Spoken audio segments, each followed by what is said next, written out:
ஏங்க Blackie star Suresh உங்களுக்கு தெரியாமலாம் இருக்காது. ஏன்னா வந்துட்டு இன்ஸ்டா ரீல்ஸ்ல நெறைய டான்ஸ் ஆடி வீடியோஸ் போடுவாரு. அவருடைய டான்ஸ் கிரேஸியா இருக்கும். நெறைய பேர் கலாய்ப்பீங்க. "நீ என்ன கேயான்னு?" கேட்பாங்க. "நீ என்ன டிரான்ஸ்ஜெண்டரான்லாம்?" சொல்லி கலாய்ப்பாங்க. அது மட்டும் இல்லாம யார் யாரெல்லாம் கலாயா கமெண்ட் போடுறாங்களோ எல்லாருக்குமே வந்துட்டு ரிப்ளை வீடியோவும் போடுவாரு.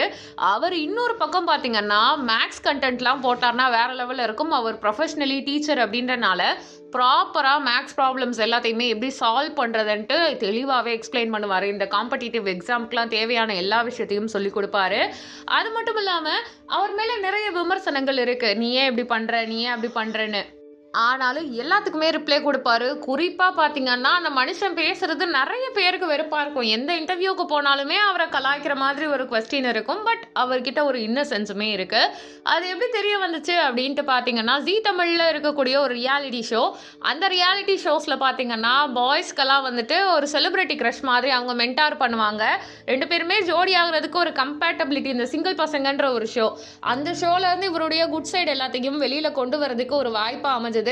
இந்த மனுஷன் வந்துட்டு அவருடைய பெர்ஃபார்மன்ஸ்ல தன்னை யாரு அப்படின்ட்டு ப்ரூவ் பண்ணாருன்னே சொல்லலாம். அது மட்டும் கிடையாதுங்க. இதுல முக்கியமான பார்ட் என்ன அப்படின்ட்டு பார்த்தீங்கன்னா, அதுல நெறைய பேருக்கு இவர பிடிக்க ஆரம்பிச்சுச்சு. இவரையும் ரசிக்க ஆரம்பிச்சுட்டாங்க. அதுக்கப்புறம் குடுக்குற இன்டர்வியூல ஆங்கர்ஸ் தப்பா கொஸ்டின் கேட்டா, அவரையும் கலாய்க்கிற அளவுக்கு போயிடுச்சு. இது ஒரு நல்ல சைனா தான் தெரிஞ்சுட்டு இருந்துச்சு. அது மட்டும் இல்லாம இவர்கிட்ட நெறைய பேருக்கு பிடிச்சது அன்னதானம் சாப்பாடு சாப்பிட்டாலும் வீட்டுக்கு எடுத்துட்டு வரதெல்லாம் பத்தி போடுவாரு. அதுலலாம் ஒண்ணும் கெத்து இல்லன்னு.